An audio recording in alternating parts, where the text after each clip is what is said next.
Hello students, welcome to online classes of MICS Education. সরকারি চাকরির প্রস্তুতির জন্য অন্যতম সেরা প্রতিষ্ঠান। এখানে আপনারা WBCS, railway, PSC, SSC, school service commission, defence এবং অন্যান্য যে কোনো ধরনের রাজ্য সরকারের এবং কেন্দ্রীয় সরকারের চাকরির জন্য প্রস্তুতি নিতে পারেন ইংরেজি এবং বাংলা উভয় মাধ্যমেই। অভিজ্ঞ শিক্ষকের দ্বারা প্রশিক্ষণ দেওয়া হয়। এছাড়া প্রতি সপ্তাহে অনলাইন মক টেস্ট এবং প্রতি মাসে মাসিক মক টেস্টের মাধ্যমে আমরা ছাত্রদের সার্বিক মূল্যায়ন করে থাকি। এছাড়া সমস্ত ক্লাসের স্টাডি মেটেরিয়াল আমরা স্টুডেন্টদের PDF হিসেবেও প্রোভাইড করে থাকি। সমস্ত লাইভ ক্লাসের রেকর্ডিং দেওয়া হয়। তাহলে আজকেই যোগাযোগ করুন আমাদের সাথে নিচে দেওয়া নাম্বারগুলিতে এবং সরকারি চাকরির প্রস্তুতির জন্য নিজেকে আরেক ধাপ এগিয়ে নিয়ে যান। ধন্যবাদ। দেখো তো আমরা মোটামুটি পরিবেশ দূষণের প্রায় শেষের দিকে আমরা পৌঁছে গেছি পরিবেশ দূষণ ক্লাসে। তো আজকে আমরা যেটা ডিসকাস করব সেটা আমরা আগে বায়ু দূষণ, জল দূষণ, আমাদের শব্দ দূষণ, মৃত্তিকা দূষণ এগুলো সম্পর্কে আমরা অলরেডি পড়ে নিয়েছি। আজকে আমরা যেটা নিয়ে ডিসকাস করব সেটা হচ্ছে কিছু কৃষিজ কিছু রাসায়নিক দ্রব্য এবং তার সাথে সাথে আমরা তেজস্ক্রিয় দূষণটা সম্পর্কে একটু ডিসকাস করব আর কিছু ঘটনা সম্পর্কে আমরা ডিসকাস করব। যতটা আমাদের আজকে হয় করব, নেক্সট দিন ক্লাস আমাদের আরেকটা হবে, সেখানে আমাদের টোটাল যে এফেক্ট বাকি যেগুলো রয়েছে সেগুলো হলে আমাদের পরিবেশ দূষণ 100% টোটাল কমপ্লিট হয়ে যাবে। তো আমরা যেটা আজকে ডিসকাস শুরু করছি সেটা হচ্ছে বিভিন্ন কৃষিজ রাসায়নিক দ্রব্য, যেগুলোকে আমরা অ্যাগ্রোকেমিক্যাল বলে থাকি। অ্যাগ্রো অর্থাৎ এগ্রিকালচার থেকে অ্যাগ্রো বলা হয়, তার সাথে কেমিক্যাল মানে কৃষি ক্ষেত্রে যে রাসায়নিক দ্রব্য ইউজ করা হয় তার প্রভাবে কিভাবে আমাদের মৃত্তিকা দূষণ বা জল দূষণ বা বায়ু দূষণ হয়ে থাকে, সে তার এফেক্ট কি কি হয় সেগুলো সম্পর্কে আমরা পড়ব। তো রাসায়নিক ভাবে কৃষিতে ইউজ করা হয় যেটা মোস্ট ইম্পর্টেন্ট সেটা হচ্ছে ফার্টিলাইজার। ফার্টিলাইজার ইউজ করা হয়, যে বিভিন্ন সার, রাসায়নিক সার আমরা ইউজ করে থাকি, সে ফার্টিলাইজার ইউজ করা হয়। এছাড়া বিভিন্ন পতঙ্গদের মারার জন্য ইউজ করা হয় পেস্টিসাইড, যেগুলোকে আমরা পেস্ট নাশক বলে থাকি। পেস্টিসাইড বা পেস্ট নাশক ইউজ করা হয়ে থাকে। নাম্বার 3 ইউজ করা হয় আগাছা নাশক, যেগুলোকে আমরা ওয়েডিসাইডস বলে থাকি।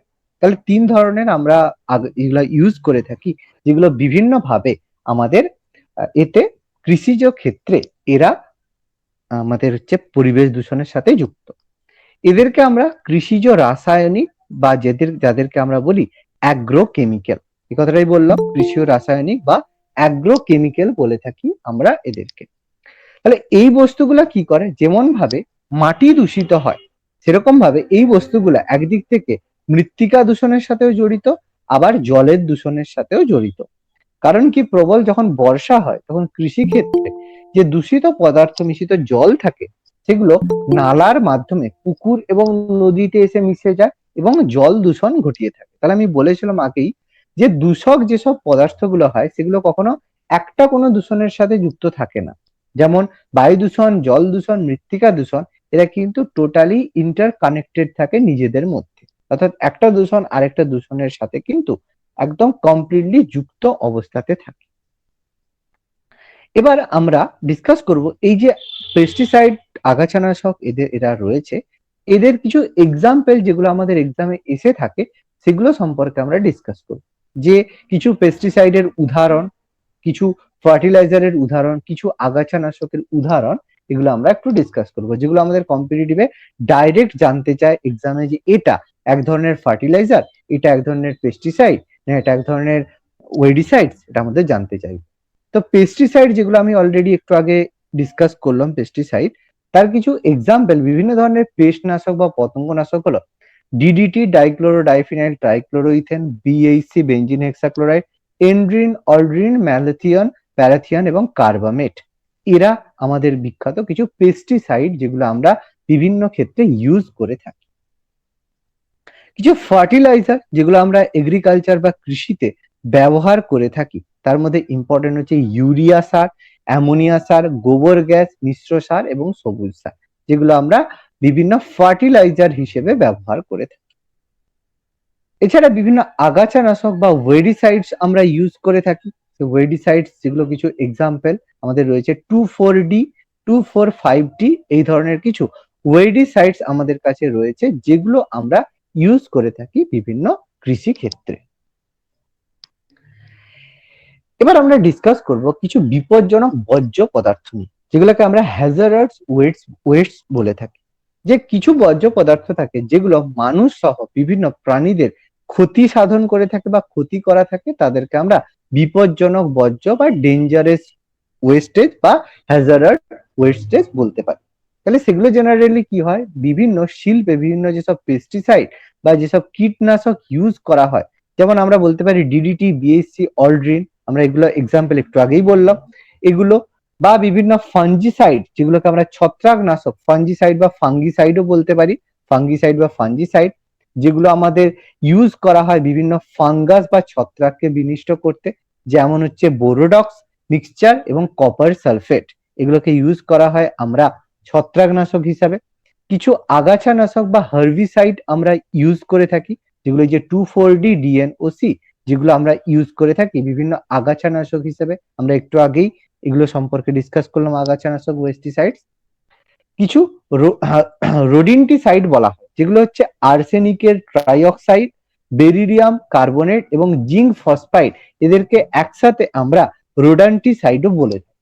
এই যেগুলো আমাদের রোডান্টিসাইড রয়েছে, এগুলো বিপজ্জনক দূষকের মধ্যে পড়ে, যেগুলো আমাদের বিভিন্ন রকমের রোগ, আর্সেনিক ঘটিত রোগ, বেরিয়াম বা জিঙ্ক ঘটিত রোগ করতে সাহায্য করে। এছাড়া নিমাটিসাইড কিছু রয়েছে, যার মধ্যে মিথাইল ব্রোমাইড এবং ক্রোমোপিক্রিন রয়েছে, যেগুলো আমাদের নিমাটিসাইড আগাছার মধ্যে পড়ে, যেগুলো বিপজ্জনক বর্জ্যের মধ্যে পড়ে। কিছু ধাতব বস্তু, আমরা মেটাল সম্পর্কে পড়েছি, বিভিন্ন মেটালের কারণে আমাদের রোগ হয়, যেমন সীসা, আর্সেনিক, ক্যাডমিয়াম, পারদ, এই সব বিপজ্জনক ধাতু, যেগুলো আমাদের বিভিন্ন রোগ তৈরি করতে সাহায্য করে, যেগুলো আমরা অলরেডি কি কি রোগ আমরা পড়েছি, এখানে আমরা আবার সেগুলো সম্পর্কে বলে দেবো, যে কোন রোগের কারণে, কোন মেটালের কারণে কি রোগ হয়, আমরা আবার এখানে একবার একটু দেখে নেব। এবার এই যে স্যার বিপদ, বলো। স্যার বলছি যে এই যে নিমাটিসাইড বা ওই ফাঞ্জিসাইড এগুলো থেকে কিরকম কোশ্চেন আসবে স্যার? জিজ্ঞেস করবে যে methyl bromide is a one type of pesticide, one type of herbicide, one type of nematicide or one type of rodenticide, এইভাবে কোশ্চেন আসবে এক্সাম্পল তুলে। Okay sir. ঠিক আছে, এবার দেখো বিপজ্জনক যে বর্জ্য পদার্থ, সেখান থেকে কিছু রোগ আমরা দেখতে পাই, যে রোগগুলো আমাদের শরীরের মধ্যে বিভিন্ন ভাবে ছড়িয়ে পড়ে, সেই রোগগুলো কিন্তু আমরা দেখতে পাই। সেই রোগগুলো সম্পর্কে আমরা দেখবো কোন কোন ডিজিজ আমরা দেখতে পাই। নাম্বার ওয়ান, যে হাসপাতাল থেকে, ওকে, যেগুলো হাসপাতাল বা স্বাস্থ্য কেন্দ্র থেকে, যেমন আমাদের হাসপাতাল বা যেসব হেলথ সেন্টার রয়েছে, সেখানে বিভিন্ন বিপজ্জনক বর্জ্য পদার্থ জমে থাকে, সেগুলো থেকে দূষিত গ্যাস সৃষ্টি হয়ে পরিবেশ দূষণ করে। দেখবে মাস্ক যেখানে পড়ে রয়েছে বা কোনো ওষুধ যেগুলো মানে এক্সপায়ার্ড হয়ে গেছে, সেগুলোকে ফেলে রাখা হলো, তাহলে সেগুলো সেখানে পড়ে থেকে থেকে সেখান থেকে গন্ধ বা দূষিত গ্যাস তৈরি হয়ে থাকে। বা সেগুলো যখন বৃষ্টির জলে ধোয়া হয়, ধোয়া হয়ে এইসব বস্তু জলে এসে মিশে এবং জলকে দূষিত করে জলজ প্রাণী এবং গৃহপালিত প্রাণী, যারা এই যে গরু, ছাগল যারা পাশাপাশি রয়েছে, তাদের হেপাটাইটিস বি, কলেরা, বিভিন্ন টাইপের টাইফয়েড, এইসব রোগের সৃষ্টি করে। যেটা আমাদের এইভাবেই জানতে চায় যে হাসপাতাল বা স্বাস্থ্য কেন্দ্র থেকে যেসব বর্জ্য পদার্থ উৎপন্ন হয়, তা সেখান থেকে কি কি রোগ হয়।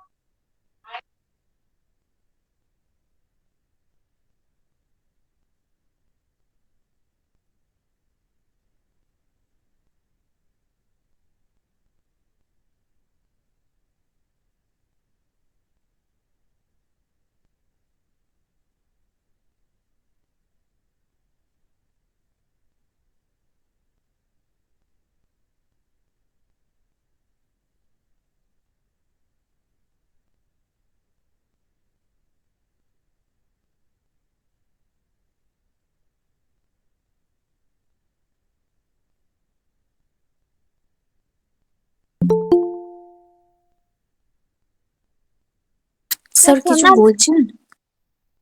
কিছুই তো স্যার মিউট তো করা একটু আছে ওয়েট বলছে। করো, একটু ওয়েট করো, একটু ওয়েট করো।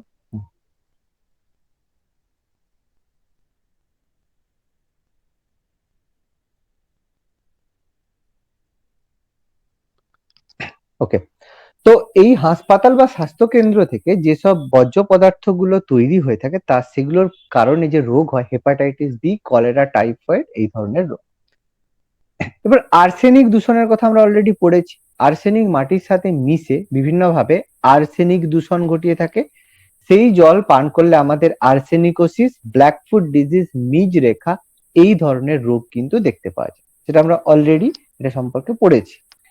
এছাড়া বিভিন্ন মেটালের মধ্যে আমরা পড়েছি যে সীসা থেকে রোগ হয় ডিসলেক্সিয়া, আগের দিন এটা নিয়ে আমাদের কথা হচ্ছিল। ক্যাডমিয়াম থেকে রোগ হয় আমাদের ইটাই, এটাও আমরা অলরেডি পড়েছি। পারদ থেকে আমাদের যে রোগ হয় সেটা হচ্ছে বলা হয় মিনামাটা। তো এগুলো বিশেষ রোগ যেগুলো আমাদের বিভিন্ন মেটাল থেকে হয়ে থাকে, সেগুলো আমি তোমাদের এখানে মেনশন অলরেডি আগে করেছি। এবার এখান থেকে প্রতিকার পেতে গেলে আমাদের কি কি আমরা করতে পারি, যে প্রতিকার বা এই জায়গা থেকে মানে এইসব বর্জ্য পদার্থগুলোকে এলিমিনেট করতে গেলে আমরা কি কি করতে পারি। যেসব বিপজ্জনক বর্জ্য পদার্থ গুলো রয়েছে সেগুলোকে শহর থেকে দূরে নিয়ে গিয়ে দহন প্রকোষ্ঠ, যেটাকে আমরা বলা হয় কম্বাসন চেম্বার, মানে যার মধ্যে কি করা হয় যে অক্সিজেন বিহীন উচ্চ উষ্ণতায় প্রায় 1650 ডিগ্রি টেম্পারেচারে অক্সিজেন বিহীন অবস্থায় এদেরকে পুড়িয়ে দেওয়া হয়। কারণ পুড়িয়ে দিলে কি হবে, কোনো রকমের বিপজ্জনক গ্যাস তৈরি হবে না।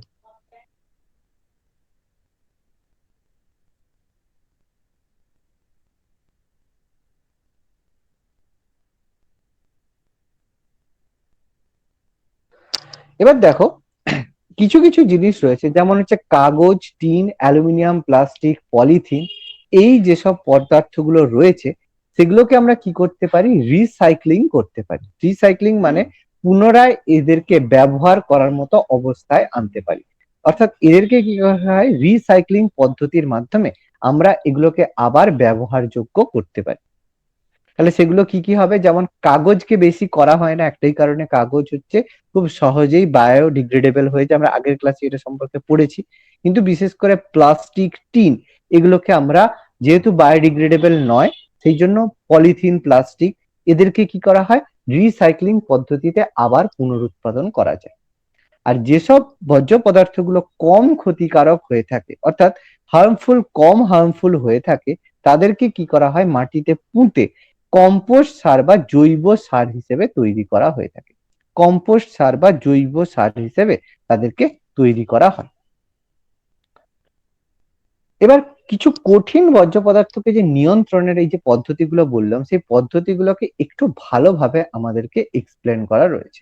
সেগুলো কি, নাম্বার ওয়ান রিসাইক্লিং পদ্ধতি, যেটাকে আমরা পুনরুৎপাদন পদ্ধতি বলতে পারি, যেই পদ্ধতির মাধ্যমে আমরা কিছু যে যেগুলো রয়েছে আমি একটু আগেই যে কথাগুলো বললাম সেখানে বলা আছে দেখো, টিন, অ্যালুমিনিয়াম, কাঁচ, প্লাস্টিক, পলিথিন, কার্ডবোর্ড এগুলোকে বিশেষ পদ্ধতিতে আবার পুনরুৎপাদন করা হয়। আরেকটা করা হয় রিডাকশন বা হ্রাসকরণ পদ্ধতি, যেগুলোর মাধ্যমে আমরা কি করতে পারি, রিডাকশন পদ্ধতির মাধ্যমে কি করি, বিভিন্ন যেসব গার্বেজ রয়েছে বা বিভিন্ন যেসব বর্জ্য পদার্থ গার্বেজ রয়েছে তাদেরকে কি করা হয়, গার্বেজ ও অন্যান্য যেসব জৈব বর্জ্য পদার্থ রয়েছে সেগুলোকে আমরা শহর থেকে একটা বিশেষ স্থানে সেগুলোকে জমা করে রাখা হয়। যাদের টাউনে ঘর দেখবে তাদের হচ্ছে একটা জায়গায় দেখবে সমস্ত কিছু, যে ডাস্টবিনের মতো একটা জায়গায় থেকে দেখবে সমস্ত গাড়ি এসে কালেক্ট করে সেই জায়গায় ফেলে রেখে দেয়, তারপর মিউনিসিপ্যালিটির গাড়ি এসে সেখান থেকে তুলে নিয়ে চলে যায়। এবং সেগুলোকে কি করা হয়, সেই জায়গায় বিশেষ গিয়ে সেগুলোকে একদম ওই ভাগাড় যেটা বলা হয় আমাদের একদম, যে কলকাতার যে বড় ধরনের আছে যেখানে সমস্ত কিছু গার্বেজ ফেলিয়ে রাখা হয় সেই জায়গাতে বিশেষ উপায়ে সেগুলোকে কম্পোস্ট সার, জৈব সার যেটাকে আমরা বায়োগ্যাস বলে থাকি, বায়োগ্যাস অথবা কৃত্রিম কৃষিজ সার যেগুলোকে আমরা ম্যানিওর বলে থাকি, এই ম্যানিওর বলো বায়োগ্যাস বলো এগুলোকে উৎপাদন করা হয় বিভিন্ন পদ্ধতির মাধ্যমে, যেগুলো হচ্ছে এগুলোকে বলা হয় রিডাকশন। রিডাকশন মানে এই পদ্ধতিতে এদের যে ক্ষতিকারক যে পদার্থগুলো রয়েছে বা ক্ষতিকারক যে এফেক্ট গুলো রয়েছে সেগুলোকে এলিমিনেট করে ইউজ করার মতো তৈরি করা হয়ে থাকে। কিছু হয় ভস্মীকরণ, যেগুলোকে বার্নিং বলা হয়, আমরা কিছু জিনিসকে পুড়িয়ে দিতে পারি, বার্নিং করতে পারি। পুড়িয়ে যদি দিই, যেসব কঠিন পদার্থগুলোকে সহজে পুড়িয়ে দেওয়া যায় তাদেরকে কি হয়, মুক্ত অঞ্চলে পুড়ানো হয় না, কারণ মুক্ত অঞ্চলে আমরা যদি সেগুলোকে পুড়োই সেগুলো থেকে দুর্গন্ধ হবে এবং বায়ু দূষণ হবে। সেই জন্য কি হয়, এদেরকে বিশেষ দহন প্রকোষ্ঠ, একটু আগেই আমি যেটা বললাম যেটাকে কম্বিউশন চেম্বার বলে থাকি, সেই বিশেষ দহন প্রকোষ্ঠে নিয়ে গিয়ে, অর্থাৎ যেখানে তাদেরকে পুড়ানো হবে সেই বিশেষ গিয়ে প্রায় 1650 ডিগ্রি সেন্টিগ্রেড তাপমাত্রাতে বিনা অক্সিজেনে দেখো তাদেরকে দহন করা হয়, তাদেরকে পুড়িয়ে দেওয়া হয়। তাহলে সেই পুড়িয়ে দেওয়ার ফলে কোনো ক্ষতিকারক গ্যাস উৎপন্ন হয় না, কোনো ক্ষতিকারক গ্যাস উৎপন্ন না হওয়ার কারণে সেগুলো আমাদের বায়ু দূষণ করতে পারে না। আমি একটু আগে যেটা বলেছিলাম সেটাই দেখো এখানে বলা রয়েছে। এরপর আরেকটা পদ্ধতি হয়, সেটা হচ্ছে ডাম্পিং বা ভরাটিকরণ। ডাম্পিং বা ভরাটিকরণ পদ্ধতি কি, যেসব বর্জ্য পদার্থগুলো ক্ষতিকারক নয়, যারা খুব বেশি হার্মফুল নয় আমাদের সোসাইটির পক্ষে, যেমন মাটি, ধুলোবালি, কিছু পতনশীল জৈব পদার্থ যেগুলো রয়েছে, যেগুলো আমাদের শরীরের জন্য হার্মফুল নয়, কম ক্ষতিকারক বর্জ্য পদার্থ, তাদেরকে কি করা হয়, নিচু জমির ভরাটের কাজে ব্যবহার করা হয়। তাহলে ফলে লো ল্যান্ড গুলো উন্নতি হলো, লো ল্যান্ড গুলো ঠিক হয়ে গেল এবং সেটা আমাদের পরিবেশ দূষণ করলো না। এভাবে আমরা কঠিন বর্জ্য পদার্থকে কন্ট্রোল করতে পারি। এবার আমরা যে দূষণের কথা একটু আগে বলছিলাম, যেটা সম্পর্কে আমরা আলোচনা করব, সেটা হচ্ছে তেজস্ক্রিয় দূষণ বা যেটাকে রেডিও অ্যাক্টিভ পলিউশন বলে থাকি। তেজস্ক্রিয় দূষণ বা রেডিও অ্যাক্টিভ পলিউশন। তেজস্ক্রিয় দূষণটা কি, এক সেকেন্ড। তেজস্ক্রিয় দূষণ কি, বিভিন্ন প্রাকৃতিক ভাবে এবং কৃত্রিম উপায়ে বিভিন্ন তেজস্ক্রিয় পদার্থকে আমরা যদি অবাধে ব্যবহার করি বা উৎপাদন করি, তাহলে পরিবেশে তেজস্ক্রিয়তার পরিমাণ বৃদ্ধি পায়। আমরা বিভিন্নভাবে দেখবে, যদি প্রাকৃতিতে আমরা যদি রেডিও অ্যাক্টিভ মেটালের ইউজ করে থাকি, তাহলে সেগুলো কি হবে, যে প্রচুর পরিমাণে রেডিও অ্যাক্টিভ মেটাল তৈরি হয়ে সেটা আমাদের তেজস্ক্রিয় দূষণ করে থাকবে। আচ্ছা, কিছু কিছু প্রাকৃতিক উপায় হয়, কিছু কিছু কৃত্রিম উপায়ও তৈরি হয়ে থাকে। তাহলে সেগুলো অবাধভাবে ব্যবহার করলে তেজস্ক্রিয় দূষণ হবে। এবং এই তেজস্ক্রিয় দূষণগুলো হয় কোথা থেকে, কোন কোন সোর্স থেকে আমাদের তেজস্ক্রিয় দূষণ হয়? তার মধ্যে প্রাকৃতিক এবং কৃত্রিম উপায় আমি একটু আগেই বললাম, যেগুলো কৃত্রিম উপায় মানে মানুষের দ্বারা সৃষ্ট, মানুষ বিভিন্নভাবে রেডিও অ্যাক্টিভ মেটাল থেকে তেজস্ক্রিয় পদার্থ সৃষ্টি করে থাকে। সেইতে আমি তার একটা ছক তোমাদের দিয়েছি, যে কি উৎস এবং সেই সব জিনিসগুলো কোথা থেকে উৎপন্ন হচ্ছে। তার মধ্যে নাম্বার 1 যেটা আমাদের প্রাকৃতিক উৎস রয়েছে, প্রাকৃতিক উৎসর মধ্যে বায়ুমণ্ডল, বাড়িমণ্ডল এবং ভূমণ্ডল, তিনটে আমাদের যে মণ্ডল আমরা অলরেডি পড়ে নিয়েছি, যে মণ্ডলগুলো রয়েছে সেখান থেকে। বায়ুমণ্ডল থেকে জেনারেলি রেডিও অ্যাক্টিভ যে উৎসগুলো হয়ে থাকে সেগুলো হচ্ছে বিভিন্ন মহাজাগতিক রশ্মি, মানে যেটাকে আমরা আল্ট্রাভায়োলেট রে বলে থাকি, অতিবেগুনি রশ্মি বা আল্ট্রাভায়োলেট রে আমাদের রয়েছে। এছাড়া কার্বনের C14 আইসোটোপ, যেটা আমরা রেডিও অ্যাক্টিভ আইসোটোপ বলে থাকি, যেটা আমরা প্রত্নতাত্ত্বিক কোনো জিনিসের বয়স নির্ধারণ করতে আমরা ইউজ করে থাকি। এছাড়া হাইড্রোজেনের আমাদের যে আইসোটোপ আছে, প্রোটিয়াম, ডয়টেরিয়াম, ট্রয়টেরিয়াম বা ট্রিটিয়াম, এই যে হাইড্রোজেনের যে আইসোটোপ রয়েছে তার মধ্যে এই ট্রিটিয়াম আইসোটোপটা বায়ুমণ্ডলে কিন্তু লক্ষ্য করা যায়, যেটা একটা রেডিও অ্যাক্টিভ।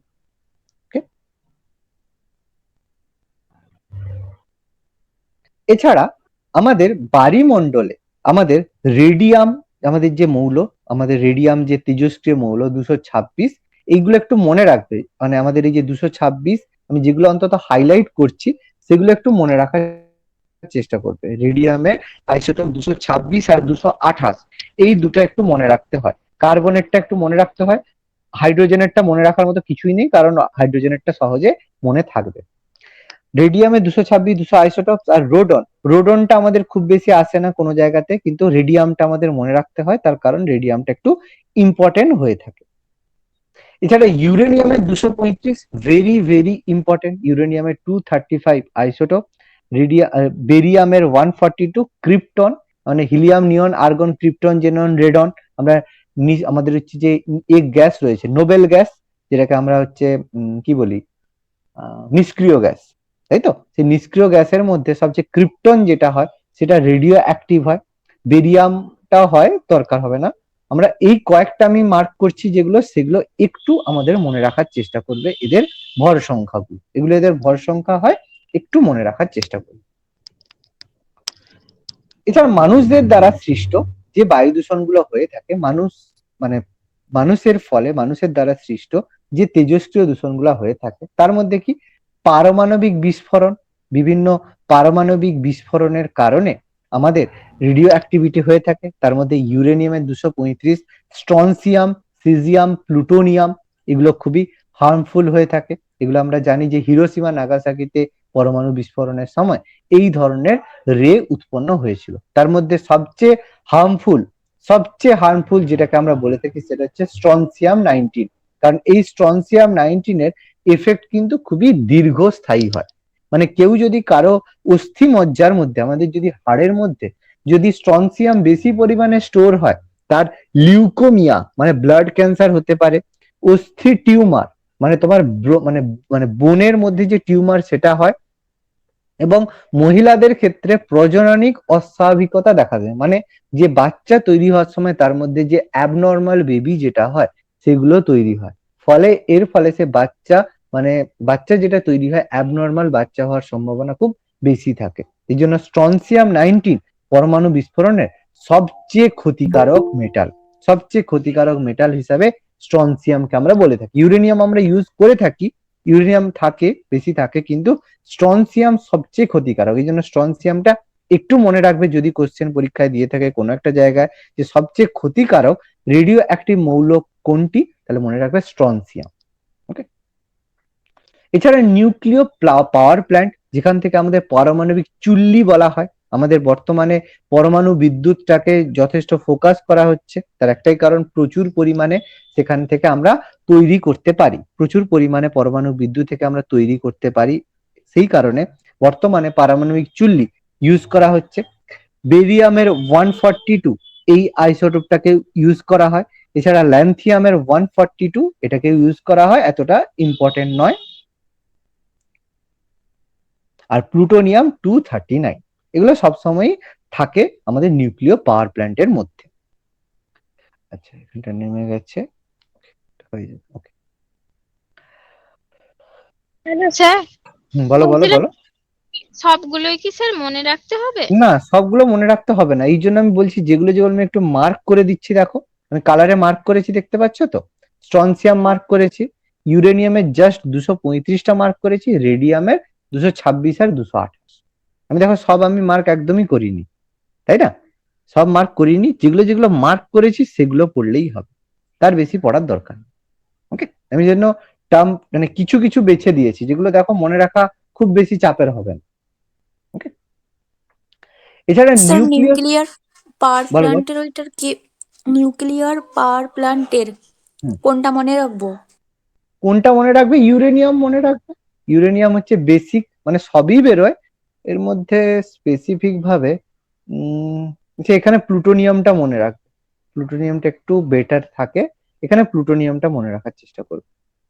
সবই দেখো নিউক্লিয়ার পাওয়ার প্ল্যান্ট থেকে সবই বেরোয়, পারমাণবিক বিস্ফোরণেও সবই বেরোয়, এবং এগুলো হচ্ছে আলাদা করে কোনো স্পেসিফিক ব্যাপার নয়। তবে কি স্ট্রনসিয়াম যেখানে আছে সে হচ্ছে চূড়ান্ত ক্ষতিকারক, পারমাণবিক বিস্ফোরণে স্ট্রনসিয়ামটা খুব বেশি মানে ক্ষতিকারক আর কি। সেই জন্য স্ট্রনসিয়ামটা মনে রাখতে বললাম। ওকে, বাকি যেটা পারমাণবিক বিস্ফোরণে বেরোবে পাওয়ার প্ল্যান্ট থেকে তো সেটাই বেরোবে, আলাদা নতুন কি বেরোবে? ওকে। আচ্ছা, নিউক্লিয় সংযোজন যেটা হয়, আমাদের দু রকমের নিউক্লিয় হয়, নিউক্লিয় বিভাজন হয়, নিউক্লিয় সংযোজন হয়।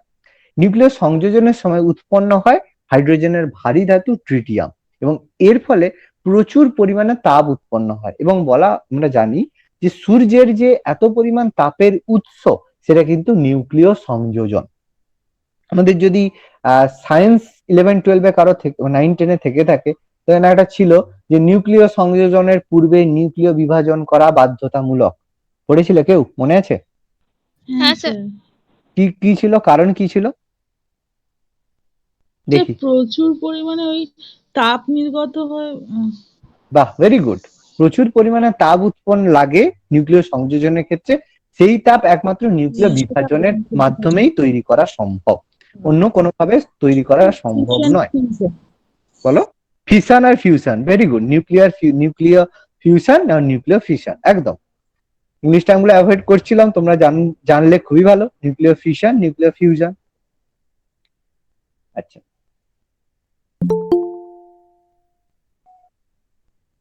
এবার দেখো আমরা ডিসকাস করছি যে তেজস্ক্রিয় টেসার পদার্থের ব্যবহার। টেসার পদার্থ বলতে যেগুলো আমরা ইউজ করে থাকি রেডিও, মানে আমাদের বিভিন্ন প্রত্নতাত্ত্বিক কাজে, আর্কিওলজিক্যাল কাজে টেসার পদার্থ, তাতে আমরা কার্বন এবং আয়োডিনের 125 নম্বর আইসোটোপকে আমরা ব্যবহার করে থাকি।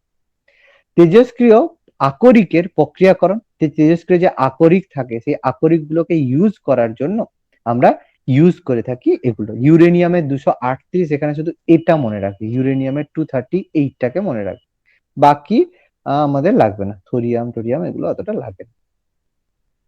প্লুটোনিয়াম, লেড,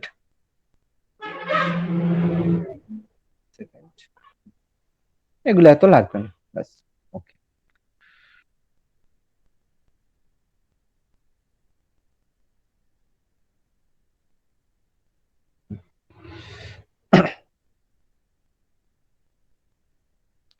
ওকে। এবার দেখো আমাদের হচ্ছে তেজস্ক্রিয় দূষণের কিছু প্রভাব আমাদের জানতে হবে, যে এফেক্ট কি হয় তেজস্ক্রিয় দূষণের ফলে, যে হিউম্যান বডিতে বা আমাদের মধ্যে কি এফেক্ট হয় সেগুলো আমরা একটু ডিসকাস করব। যে বিভিন্ন কারণে তেজস্ক্রিয় পদার্থ আমাদের ব্যবহার করতে হয়। সেই ব্যবহার করার ফলে কি কি হয়? কৃষি ক্ষেত্রে, আমাদের বিজ্ঞান গবেষণার ক্ষেত্রে আমরা তেজস্ক্রিয় পদার্থকে ইউজ করে থাকি, বিশেষ করে বিজ্ঞান গবেষণায় আমরা তেজস্ক্রিয় পদার্থ ইউজ হয়। ভেষজ কারখানায় ইউজ করা হয়। হাসপাতাল থেকে যেসব জল বর্জ্য পদার্থ, যে এক্স রে করার পরে যখন ধোয়া হলো কোনো কিছু, বা কোনো কিছু রেডিও অ্যাক্টিভ কাজ করার পরে যখন ধোয়া হয়, সেই জলের মধ্যে বর্জ্য পদার্থ থাকে। যেসব রঙিন টিভি থাকে, রঙিন টিভি সেটের ব্যবহারে তাতেও কিন্তু তেজস্ক্রিয় পদার্থ থাকে। চিকিৎসার কাজে যে এক্স রে ব্যবহার করা হয় সেটাও তো এক ধরনের রেডিও অ্যাক্টিভ। যদি অনিয়ন্ত্রিত এক্স রে ব্যবহার করা হয় কিন্তু খুবই ক্ষতিকারক, হার্মফুল। এই জন্য এক্স রে অ্যাভয়েড করতে বলা হয়। যতক্ষণ না আমাদের ম্যান্ডেটরি, ততক্ষণ এক্স রে করা কিন্তু উচিত নয়। পারমাণবিক বোমার বিস্ফোরণের তেজস্ক্রিয় বিকিরণ, যে পারমাণু বোমার যখন বিস্ফোরণ হয় তার তেজস্ক্রিয় বিকিরণের তেজস্ক্রিয় দূষণ হয়ে থাকে। যে ভূগর্ভে জলের প্রবেশের হার এবং অভিমুখ নির্ণয়ে আমরা তেজস্ক্রিয় পদার্থকে ব্যবহার করে থাকি। যে ভূগর্ভস্থ জল যে কোন দিক দিয়ে প্রবেশ করছে সেগুলো আইডেন্টিফাই করার জন্য আমরা তেজস্ক্রিয় পদার্থকে ব্যবহার করে থাকি। এবারে এট লাস্ট মানুষের স্বাস্থ্যের ওপর কিভাবে তেজস্ক্রিয়তা বা রেডিও অ্যাক্টিভিটি ডিপেন্ড করে থাকে বা এফেক্ট করে থাকে সেগুলো আমরা একটু দেখবো। যে মানুষের স্বাস্থ্য বা হেলথের উপর কিভাবে এফেক্ট করে। যে তারা কি করে, যকৃৎ এবং ফুসফুসে যে আলসার, বা হচ্ছে যে আলসার আমরা জানি, আলসার হতে বা ঘা যেটা, সেটা হয়ে যায় আমাদের হচ্ছে তেজস্ক্রিয় দূষণের কারণে। এক সেকেন্ড।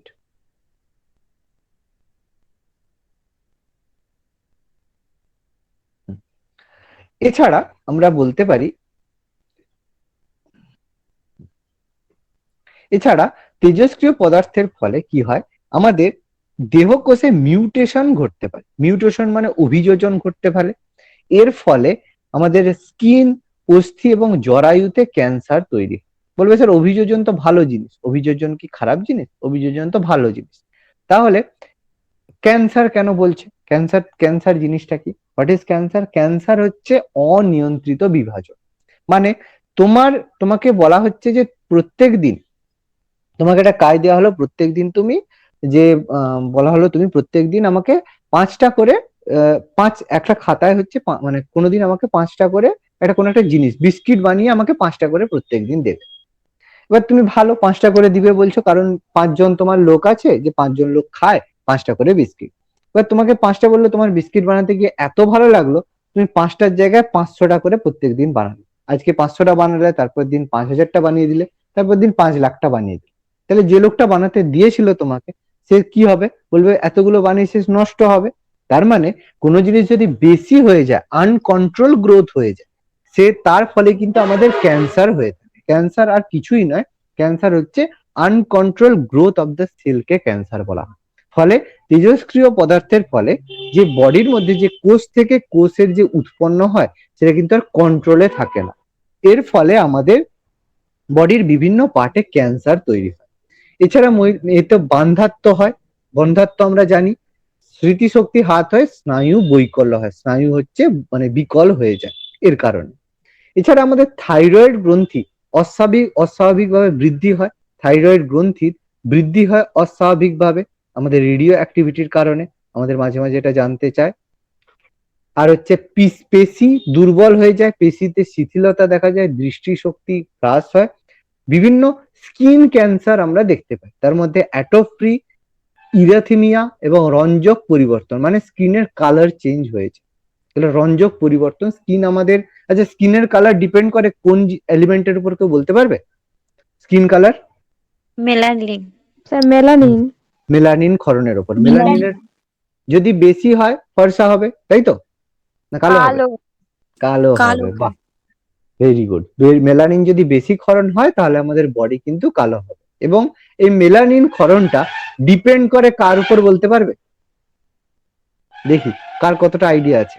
মেলানিন ক্ষরণটা ডিপেন্ড করে যে কি বেশি হলে মেলানিন ক্ষরণ বেশি হয়।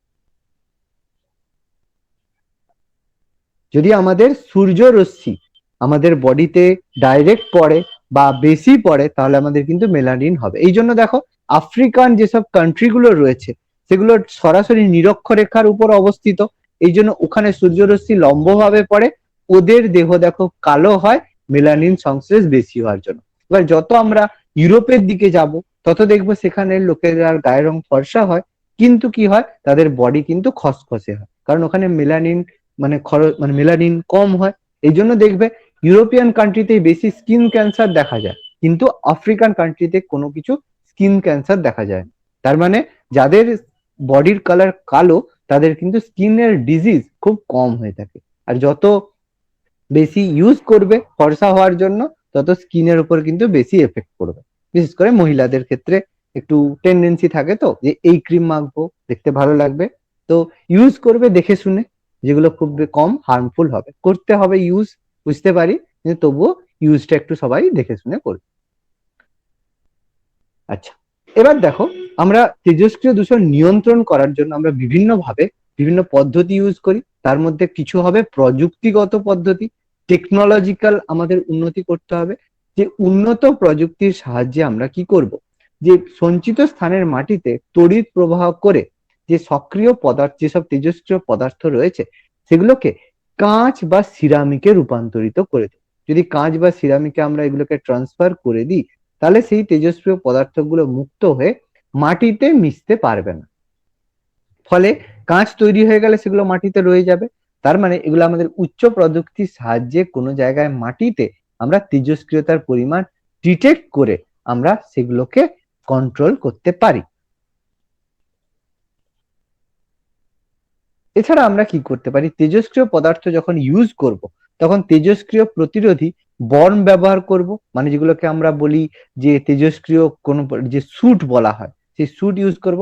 আচ্ছা কেউ বলতে পারবে যে যখন তেজস্ক্রিয় পদার্থ আমরা কোনো স্থানে যাই তখন কোন মেটালটা আমরা বর্ম হিসেবে ইউজ করি, বলতে পারবে?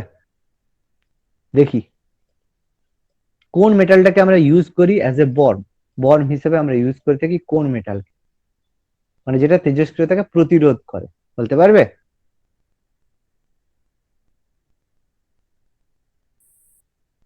এনিবডি, কারো? সব তেজস্ক্রিয় মৌল শেষে কিসে পরিণত হয়? ইউরেনিয়াম রেডিও অ্যাক্টিভিটির পরে কিসে পরিণত হয়? এত বড় হিন্ট দিলাম। ডিসলেক্সিয়া কিসের কারণে হয়? সীসা। সীসা। একদম, এটাও সীসা। ওকে, সীসা ইউজ করা হয় অ্যাজ এ বন্ড, এবং প্রত্যেক তেজস্ক্রিয় মৌল ইউজের পরে লেড বা সীসাতে পরিণত হয়। ওকে, মনে রাখবে। এছাড়া কি করতে পারি, তেজস্ক্রিয় যেসব উৎস থাকে সেখান থেকে আমরা দূরে কোনো জায়গায় গিয়ে আমাদের কাজ করতে হবে, যেখানে আমাদের রেডিও অ্যাক্টিভ জায়গা রয়েছে সেখানে কাজ না করে উৎস থেকে দূরে গিয়ে আমাদের কাজ করতে পারি। যেসব আণবিক প্ল্যান্ট রয়েছে বা মাইনিং রয়েছে যেখান থেকে আমাদের এইসব জিনিসগুলো এসে থাকে, সেখানে বিদ্যুৎ উৎপাদনের সময় উপযুক্ত নিয়ন্ত্রণ ব্যবস্থা আমাদের বজায় রাখতে হবে যাতে সেই সব জায়গায় নিয়ন্ত্রণ হয়ে থাকে। কিছু উঁচু চিমনি ব্যবহার করা দরকার, যেসব জায়গায় ইউজ করছি সেই জায়গায় উঁচু চিমনি ব্যবহার করতে হবে যাতে তেজস্ক্রিয়তা খুব বেশি ছড়িয়ে না পড়ে। এই জন্য এমনি জায়গাতেও বলা হয় যেগুলো ইউজ করা হচ্ছে, যেসব চিমনি ইউজ করা হচ্ছে সেগুলো খুব উঁচু চিমনি ইউজ করতে বলা হয়, ফলে যে তেজস্ক্রিয় উৎপন্নটা হবে সেটা খুব কম পরিমাণে আমাদের এনভায়রনমেন্টে মিশবে। এবার আইনসম্মত উপায়ে আমরা কিছু নিয়ন্ত্রণ করতে পারি, যেমন হচ্ছে গবেষণা বা হাসপাতালে লিমিটেড ভাবে তেজস্ক্রিয় পদার্থকে ইউজের নির্দেশ দিতে পারি। পানীয় জল এবং খাদ্যে তেজস্ক্রিয় পদার্থের অনুমোদন সীমার মধ্যে রাখতে হবে, যে যাতে খুব বেশি পরিমাণে আমাদের সেই খাদ্যে তেজস্ক্রিয় পদার্থ না থাকে। তেজস্ক্রিয় পদার্থ ব্যবহারকারী শিল্প সংস্থাগুলোকে দূষণ পর্ষদের, এটা পর্বত নয় এটা পর্ষদ হবে,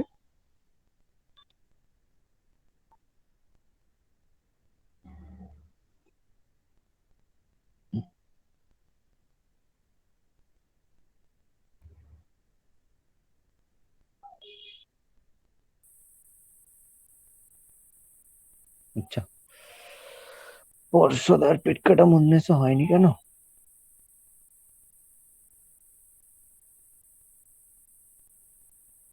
ওকে, দূষণ পর্ষদের অনুমতি নিতে হবে। ওকে, আচ্ছা তেজস্ক্রিয় পদার্থ সম্পন্ন যেসব বর্জ্য পদার্থ রয়েছে সেগুলোকে পরিবেশে ছাড়ার আগে তেজস্ক্রিয় বা রেডিও অ্যাক্টিভ পদার্থগুলোকে পৃথক করে নিয়ে ব্যবহার করতে হবে। এভাবে আইন করতে পারি। আর অ্যাট লাস্ট আমরা ব্যক্তিগত উপায়ে তেজস্ক্রিয় পদার্থকে নিয়ন্ত্রণ করতে পারি, যে তেজস্ক্রিয় পদার্থ ব্যবহার করার সময় মুখে মুখোশ, বর্ন, গ্লাভস এগুলো পরে ব্যবহার করতে পারি। আর যেসব ঘরে তেজস্ক্রিয় পদার্থ নিয়ে কাজ হয়, এক্স রে করা হয়, সেই ঘর নিয়মিত পরিষ্কার পরিচ্ছন্ন রাখতে হবে। ওকে, দেখো এখানে আমাদের মোটামুটি তেজস্ক্রিয়তা কমপ্লিট হলো। এবার আমরা কিছু জিনিস আমরা এখানে করব, ঠিক আছে? এগুলো আমার এতটা রেডি করা হয়েছিল, বাকিটা করা নেই। তোমরা চাইলে একটু যদি খাতায় যারা যারা নোট করো, আমি তাদের জন্য বলছি, আমি এখানে নোটসের সাথে আমি এগুলো অ্যাটাচ করে দেব। তোমরা যদি চাও এগুলো নিজেরা খাতায় একবার লিখতে পারো, কোনো অসুবিধা নেই। ওকে, এবার আমরা যেটা নিয়ে একটু ডিসকাস করব সেটা হচ্ছে গ্রিন হাউস প্রভাব, যেটাকে আমরা বলবো গ্রিন হাউস এফেক্ট। আচ্ছা, প্রত্যেকের দেখা যাচ্ছে তো? হ্যাঁ স্যার দেখা যাচ্ছে। ওকে, আচ্ছা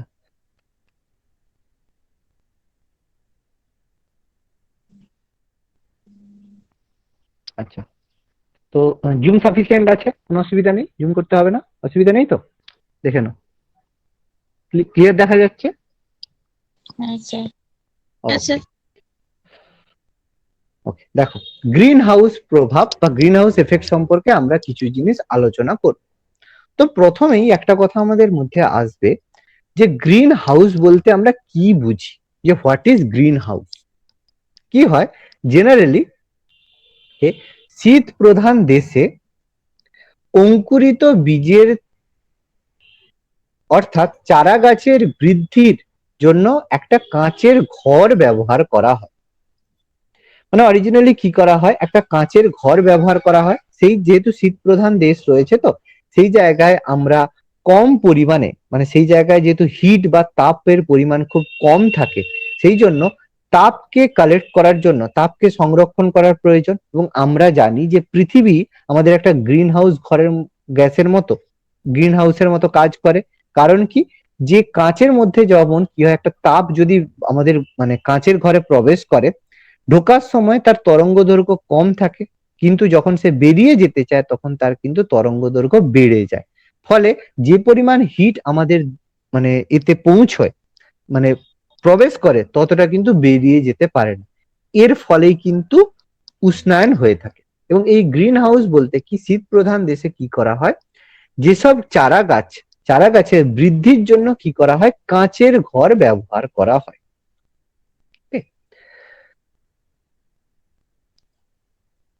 গ্রিন হাউস হলো কাঁচের তৈরি একটি ঘর, যার মধ্যে নিয়ন্ত্রিত জলবায়ু ও তাপমাত্রায় সবুজ গাছপালা চাষ করা হয়।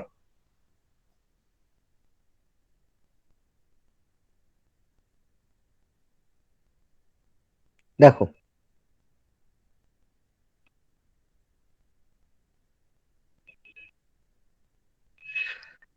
তাহলে গ্রিন হাউস হলো কাঁচের তৈরি একটা ঘর, যার মধ্যে কি করা হয়, আমরা নিয়ন্ত্রিতভাবে তাপমাত্রা এবং জলবায়ু ধরে রাখি, যেখানে সবুজ গাছপালা চাষ করা হয়ে থাকে। গ্রিন হাউসের বিশেষত্ব হলো এর মধ্যে সূর্যের রশ্মি প্রবেশ করে কিন্তু ফিরে যেতে পারে না। বিশেষ এটা কি গ্রিন হাউসের বিশেষত্ব কি, যে এর মধ্যে যে সানলাইট বা সূর্য রশ্মি রয়েছে সেটা প্রবেশ করতে পারে কিন্তু ফিরে যেতে পারে না। ওকে, তোমরা চাইলে খাতায় লিখতে পারো, লিখলেও কিন্তু কোনো অসুবিধা নেই, একটু বেটার লিখছি, ভাবে। একটু ধীরে ধীরে বলবেন, লিখছি। স্ক্রিন দেখা যাচ্ছে, ঠান্ডা মাথায় করো, বুঝে বুঝে করো, কোনো তাড়া নেই। ওকে, স্যার তাপমাত্রাটা কত হবে? তাপমাত্রা দেখো ওইভাবে মানে স্পেসিফিক তাপমাত্রা যদি বলি তাহলে আমরা বলতে পারি ওই স্পেসিফিক ভাবে যেগুলো দেখো বিভিন্ন মানে যেখানে তাপ মানে যে সূর্যটা আসছে, যদি কোনো জায়গায়, যেহেতু শীত প্রধান দেশ তো সাফিসিয়েন্ট সূর্যের আলো তো সেভাবে আসে না, তো টেম্পারেচার ধরে রাখো 15 থেকে 18-র মধ্যে হবে, 15 to 18। ওকে, আমি কিছু ওয়েভলেন্থ দিয়ে পার্থক্যটা বলে দিচ্ছি, কারণ এক্স্যাক্টলি হিটের পার্থক্যটা তো বলা পসিবল হয় না, ওয়েভলেন্থের পার্থক্য হয়, আমি সেটা বলে দিচ্ছি।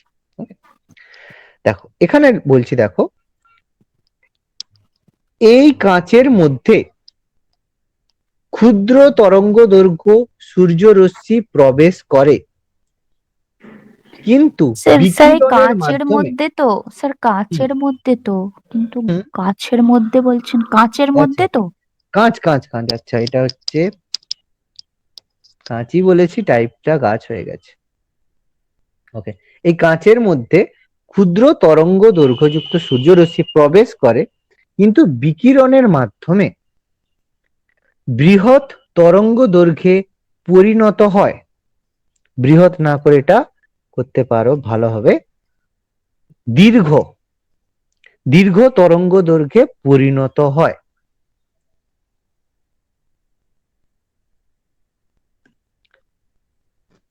ফলে এটি কাঁচকে ভেদ করতে পারে না এবং গ্রিন হাউসের তাপমাত্রা বৃদ্ধি পায়। ঠান্ডা আস্তে আস্তে লিখো, কোনো অসুবিধা নেই, আমি ধীরে সুস্থেই বলছি, কোনো অসুবিধা নেই।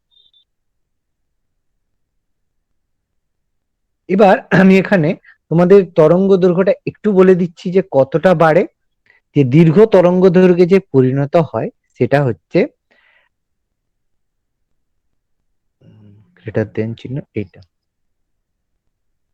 Greater than 760 nanometre, 760 nanometre.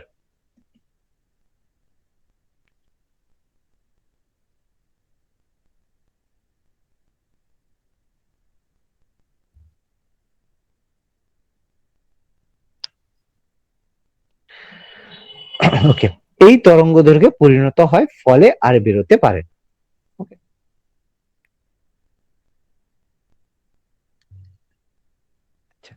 এবার লিখে রাখো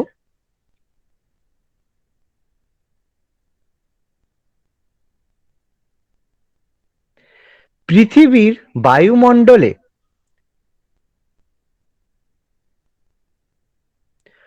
ট্রোপোস্ফিয়ারে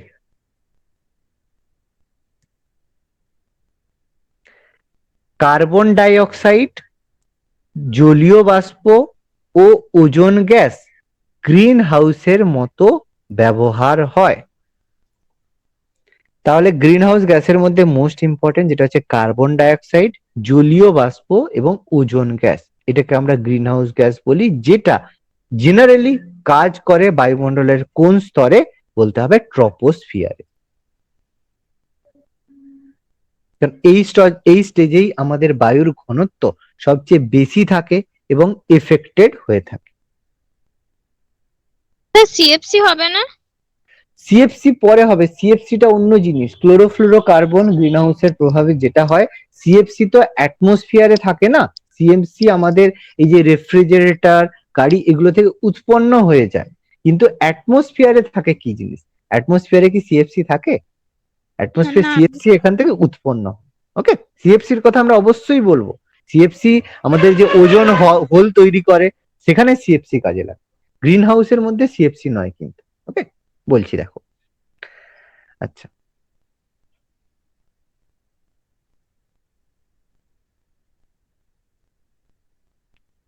নেক্সট লেখো যে পৃথিবী থেকে প্রতিফলিত রশ্মি পরিবর্তন 1% হলে ভূপৃষ্ঠের উষ্ণতার পরিবর্তন হয় 1.7 ডিগ্রি সেন্টিগ্রেড। বলছে পৃথিবী থেকে যদি প্রতিফলিত রশ্মির পরিবর্তন 1% হয়, মানে যদি 1% বেড়ে যায়, প্রতিফলিত রশ্মি যদি 1% বেশি চলে যায় বা 1% বেশি এখানে রয়ে যায়, তাহলে ভূপৃষ্ঠের উষ্ণতার পরিবর্তন 1.7 ডিগ্রি সেন্টিগ্রেড পরিবর্তন হবে। মানে যদি প্রতিফলিত রশ্মি 1% বেশি চলে যায়, তাহলে আমাদের টেম্পারেচার 1.7 ডিগ্রি কমে যাবে। আর যদি প্রতিফলিত রশ্মি 1 ডিগ্রি বেশি থেকে যায়, তাহলে আমাদের 1.7 ডিগ্রি টেম্পারেচার বেড়ে যাবে, কমে যাবে বা বেড়ে যাবে। 1% জন্য 1.7 ডিগ্রি সেন্টিগ্রেড পরিবর্তন করতে পারে।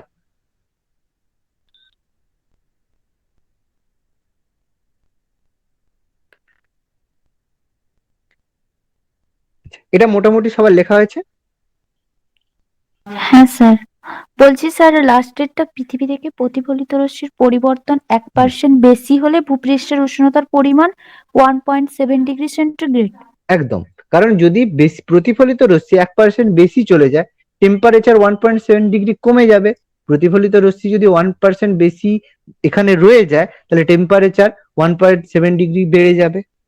বেশি চলে গেলে কম থাকবে, টেম্পারেচার যদি পালিয়ে যায়, 1% যদি পালিয়ে যায় তাহলে টেম্পারেচার কমে যাবে। 1% যদি থেকে যায় বেশি, তাহলে টেম্পারেচার বেড়ে যাবে। রেসিপ্রোকাল রিলেশন না, বোঝা গেছে?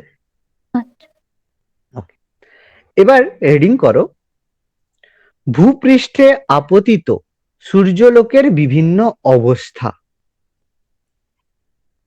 মানে ভূপৃষ্ঠে যেসব সূর্যরশ্মি পড়ে সেগুলো কিভাবে আমাদের এনভায়রনমেন্টে এফেক্ট ফেলে। ভূপৃষ্ঠে আপতিত সূর্যালোকের বিভিন্ন অবস্থা।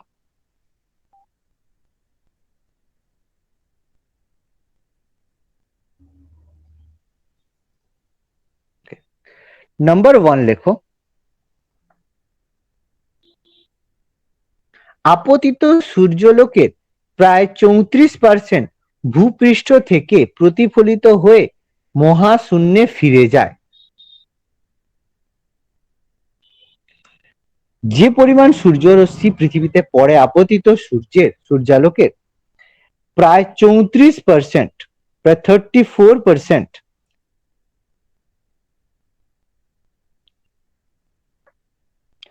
ভূপৃষ্ঠ থেকে অ্যালবেডো, একদম ভেরি গুড, অ্যালবেডো বলা হয়। বাহ, ভেরি গুড ভেরি গুড, এটাকে অ্যালবেডো বলা হয়। Very good, albedo 34%, very good, এটাকে অ্যালবেডো বলা হয়। বাহ।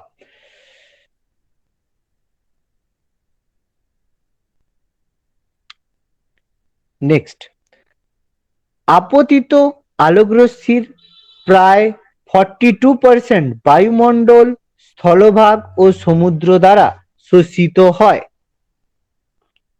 এটা 42%, 42%, 42% বায়ুমণ্ডল, স্থলভাগ ও সমুদ্র দ্বারা শোষিত হয়।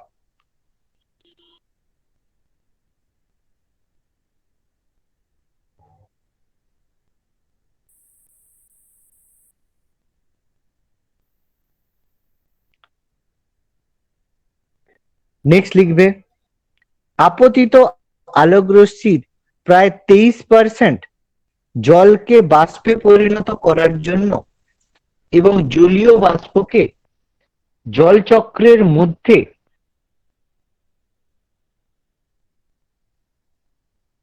না, এটা বাদ দাও, জল বাষ্প করার জন্য ব্যবহৃত হয়। এটাই করো। 30% যেটা হচ্ছে জলকে বাষ্পে পরিণত করার জন্য ব্যবহার হয়। এটা 23, 30 নয়, 23 বলেছিল।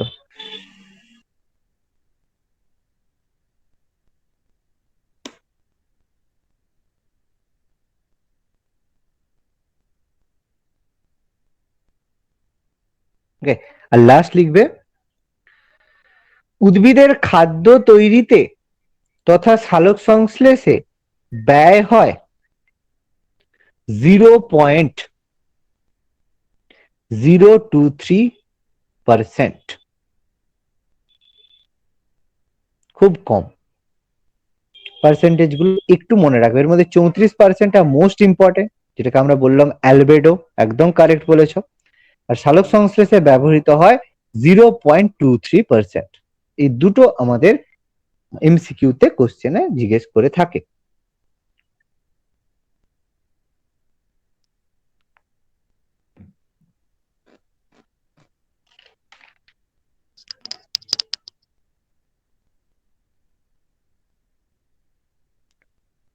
হলে বলো। স্যার হয়ে গেল। ওকে, এবার দেখো আমরা যেটা নিয়ে একটু আলোচনা করব সেটা হচ্ছে আমাদের গ্রিন হাউসের প্রভাব।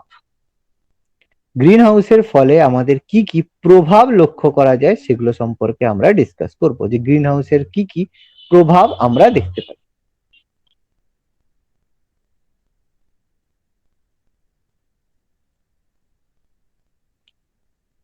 ওকে, নাম্বার 1 লেখো উষ্ণতা বৃদ্ধি।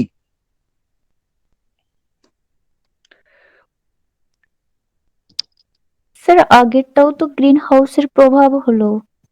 আচ্ছা, এটা হচ্ছে শুধু গ্রিন হাউস লিখে রাখো, শুধু গ্রিন হাউস লিখে রাখো, যে গ্রিন হাউস জিনিসটা কি সেটা এখানে বলা আছে। প্রভাবে আমাদের একটু ডিটেলসে আলোচনা করতে হবে, এটা শুধু গ্রিন হাউস হেডিং করে রাখবে। অ্যাকচুয়ালি ওটা হেডিং ছিল, এবার আমাদের প্রভাবগুলো এখানে to the point, point to point আমাদের করতে হবে আর কি। 1 নম্বর 2 নম্বর এরকম করে আমরা একটু পয়েন্ট ডিসকাস করব।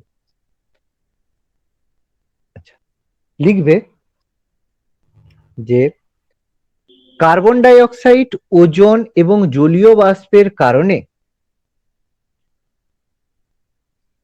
পৃথিবীর গড় উষ্ণতা ক্রমাগত বৃদ্ধি পাচ্ছে। কারণ এটা অলরেডি লিখে নিয়েছি, আই থিঙ্ক এটা আমরা লিখে নিয়েছি। যদি না লিখতে চাও না, কোনো অসুবিধা নেই, বাদ দাও। যদি এটা লেখা থাকে, লেখা মনে হয় একটু বললাম আমি একটু আগে, যদি হয়ে থাকে এটা বাদ দাও, কোনো অসুবিধা নেই। পরের গুলো আমি বলছি। নেক্সট লেখো সমুদ্রের জলতলের উচ্চতা বৃদ্ধি। সমুদ্রের যে সি লেভেল রয়েছে, জলের তলের উচ্চতা বৃদ্ধি পাচ্ছে।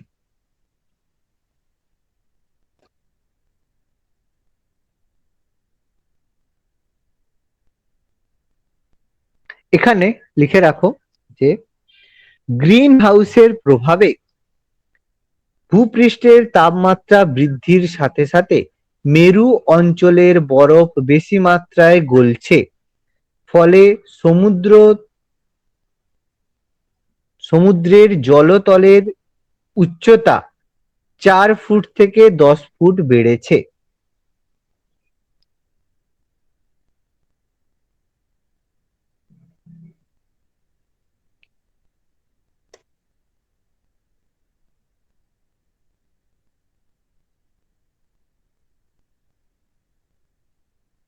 গ্রিন হাউসের প্রভাবে ভূপৃষ্ঠের তাপমাত্রা বৃদ্ধির সাথে সাথে মেরু অঞ্চলের বরফ বেশি মাত্রায় গলছে। ফলে সমুদ্রের জলের উচ্চতা 4 থেকে 10 ফুট বৃদ্ধি পেয়েছে।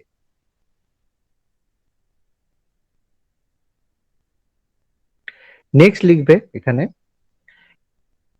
বিজ্ঞানীদের আশঙ্কা অনুযায়ী Bangladesh, Sundarban, Netherland,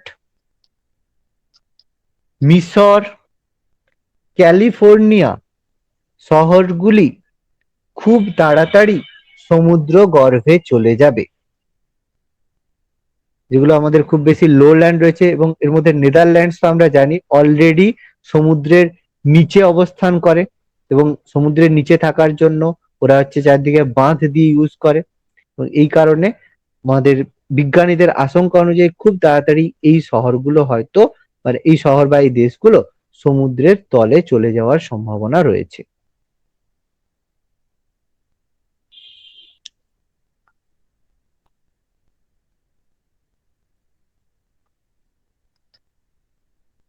next sir লেখো। বলো বলো। স্যার সুন্দরবনের যে দ্বীপটা প্রথম ডুবে গেছিল সেটার নাম একটু বলবেন?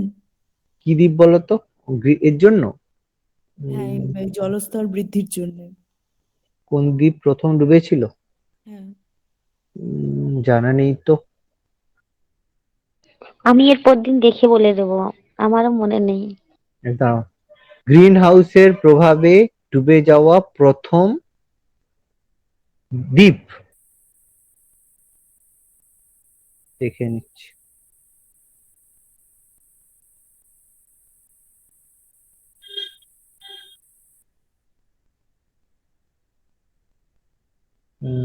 এরকম ভাবে কোনো দ্বীপ কি মেনশন করা আছে? আছে স্যার, আমার খাতায় লেখা আছে, মনে নেই এই মুহূর্তে।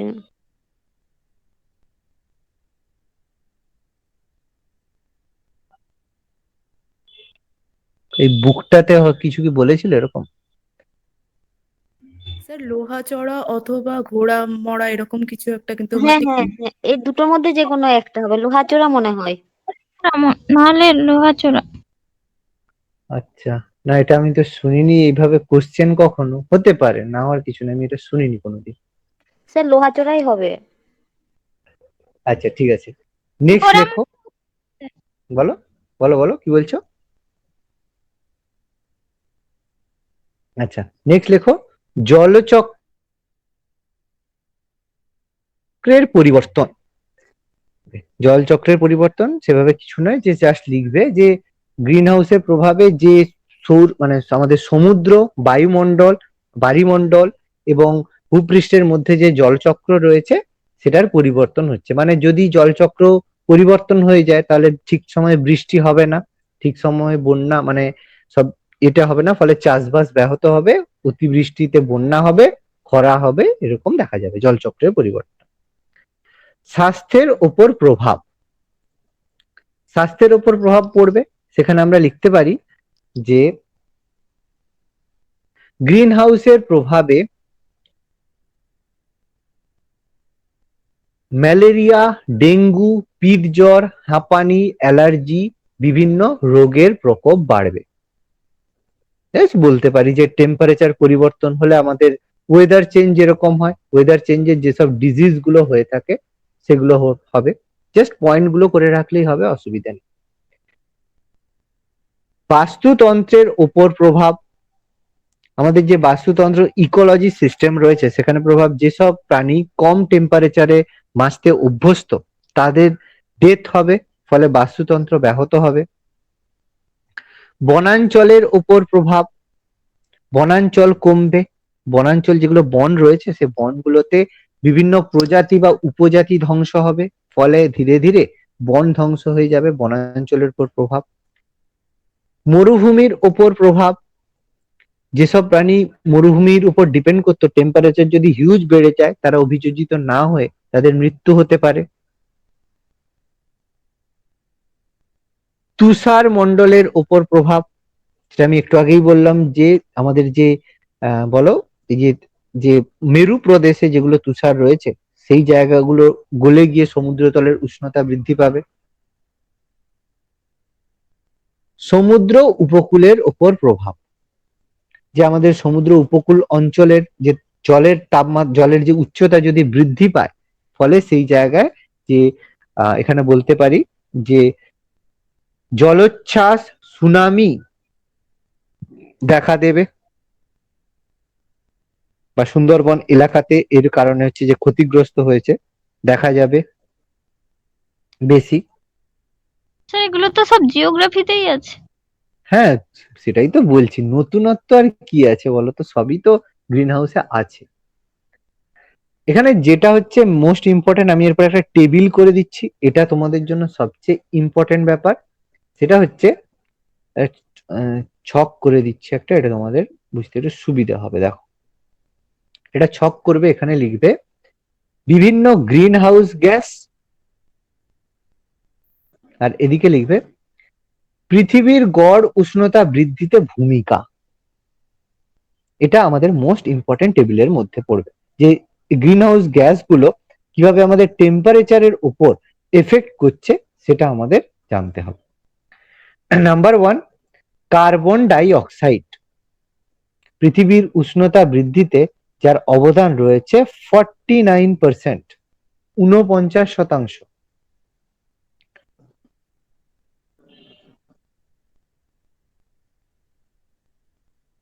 সেকেন্ড, নেক্সট লিখবে মিথেন। মিথেনের রয়েছে 18%, 18%। নাইট্রাস অক্সাইড,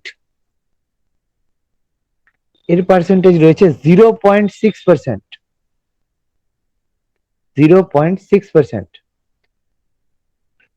ক্লোরোফ্লুরোকার্বন, যে সিএফসির কথা বলছিলে, ক্লোরোফ্লুরোকার্বন, এর পার্সেন্টেজ রয়েছে 14%, 14% রয়েছে।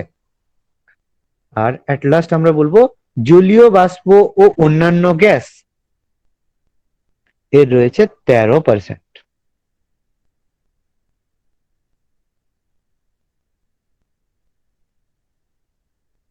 ওকে, দেখো ছকটা সবাই লিখেছো, দেখে নাও।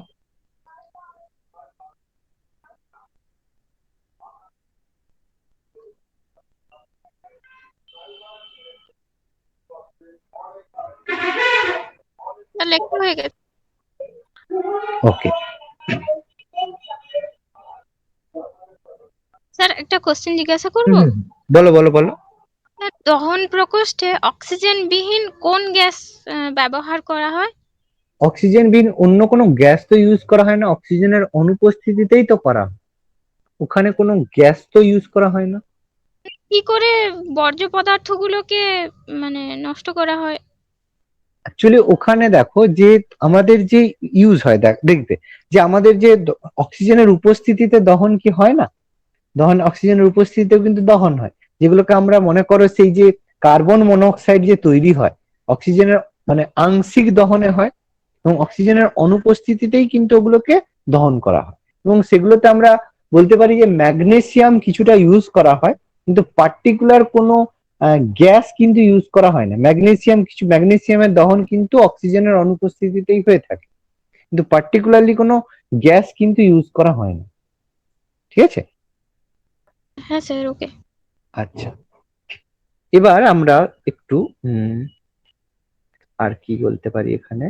স্যার বলছিলাম যে আপনি তখন বলছিলেন আর্সেনিকের ফলে মেজরেখা রোগ হয়, মেজরেখা রোগটা কি একটু বলবেন? বীজরেখা রোগটা আগের দিন বলেছিলাম, হাতে পায়ে সাদা সাদা দাগ হয়ে যায়। তোমাদের আর্সেনিক দূষণ যেখানে বলেছিলাম সেখানে বলেছিলাম না বীজরেখা, বলেছিলাম, কারো মনে আছে? হ্যাঁ স্যার বলেছেন। হাতে পায়ে সাদা সাদা, ব্ল্যাকফুট ডিজিজ? সাদা সাদা দাগ হয়েছে। না ব্ল্যাকফুট ডিজিজ আলাদা, ব্ল্যাকফুট ডিজিজ পায়ের নিচে হয়, কালো কালো ছোপ, সেটা আলাদা। বীজরেখা হাতে সাদা সাদা দাগ মুখের হয়ে যায়, চারপাশে সাদা সাদা দাগ হয়ে যায়, রেখার দাগ মতো হয়ে দেখা যায়। রেখার মতো এটা তো দেখা হচ্ছে যায়, সে সেইটা বীজরেখা। নখে নখে হয় তো মেজরেখাটা। হ্যাঁ, মুখের চারপাশে হয়। নখের চারপাশে। আচ্ছা, আর এখানে আচ্ছা লাস্ট এইটা টপিক করে নাও, হয়ে যাবে। এইটা হলে গ্রিন হাউস গ্যাসটা। গ্রিন হাউস প্রভাব কমানোর উপায়, আমরা কোন কোন পদ্ধতিতে আমরা গ্রিন হাউস গ্যাস গুলোকে কমাতে পারি বা রিডিউস করতে পারি।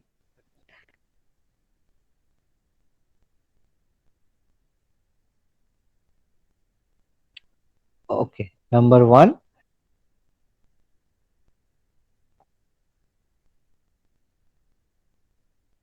আচ্ছা নাম্বার 1 বলবে যে জীবাশ্ম জ্বালানির ব্যবহার। আমরা যদি জীবাশ্ম জ্বালানি ব্যবহার করি সেখান থেকে কার্বন ডাই অক্সাইড জীবাশ্ম জ্বালানির ব্যবহার কমাতে হবে। অবভিয়াসলি জীবাশ্ম জ্বালানি মানে আমাদের কয়লা, পেট্রোলিয়াম, এগুলোর কথা বলা হচ্ছে, এগুলোর ব্যবহার কমাতে হবে। তার জায়গায় ইউজ করতে হবে কি, অপ্রচলিত শক্তির ব্যবহার বাড়াতে হবে। অপ্রচলিত শক্তি বলতে যার মধ্যে আমরা বলতে পারি সৌরশক্তি, বায়ু শক্তি, জোয়ার ভাটার শক্তি, এগুলো অ্যাড করে দিচ্ছি। সৌরশক্তি, বায়ু শক্তি, জোয়ার ভাটার শক্তি, এগুলোকে আমরা ইউজ করতে পারি অপ্রচলিত শক্তির ব্যবহারের মাধ্যমে। নেক্সট আমরা বলতে পারি যে গ্রিন হাউস গ্যাসের প্রভাব কমানোর জন্য প্রচুর পরিমাণে বৃক্ষরোপণ করতে হবে। যদি প্রচুর পরিমাণে বৃক্ষরোপণ করি তাহলে আমাদের গ্রিন হাউস এফেক্টের পরিমাণ অনেক কমবে।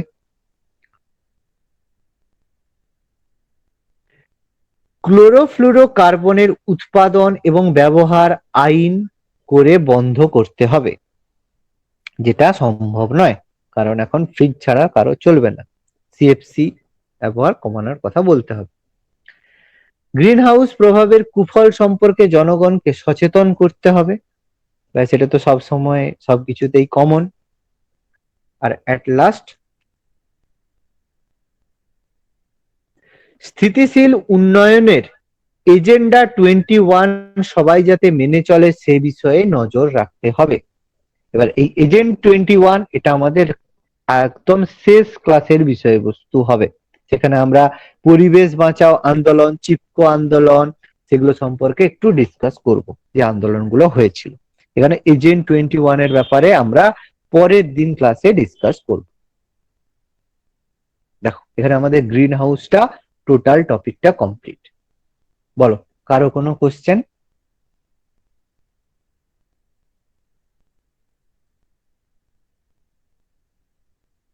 সবার লেখা হয়েছে? না, লাস্টেরটা লিখছি না। ঠিক আছে ঠিক আছে ঠিক আছে, লিখে নাও।